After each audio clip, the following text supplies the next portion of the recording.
السلام علیکم سامعین، 4 رجب المرجب کی تاریخ شروع ہو چکی ہے۔ 26 جنوری ہے۔ خبر کا عنوان ہے یہ مدرسے پر کون سا جھنڈا لہرا دیا کہ پولیس نے 2 لوگوں کو گرفتار کر لیا۔ خبر تھوڑی تفصیل سے سنیے۔ یہ مدرسے میں کون سا جھنڈا لہرا دیا ہے کہ موقع پر پہنچی پولیس نے 2 افراد کو گرفتار کر لیا ہے۔ معاملہ اتر پردیش کے ضلع بارہ بنکی کے علاقہ حسین آباد کے گاؤں رامپور کا ہے، جہاں اشرف العلوم امدادیہ کے نام سے ایک مدرسہ ہے۔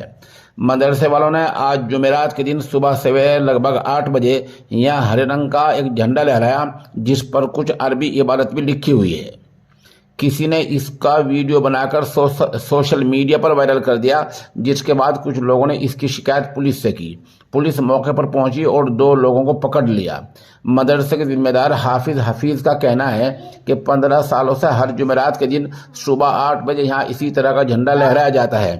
ہم یہاں ترنگا نہیں لہراتے ہیں۔ سوال یہ ہے کہ کیا مدرسے کے ذمہ داران موجودہ حالات سے بے خبر ہیں؟ یوم جمہوریہ کے موقع پر تو احتیاط سے کام لینا چاہیے تھا۔ غفلت اور لاپرواہی برتی ہے، اب اس کا خمیازہ بھگتنا ہی پڑے گا۔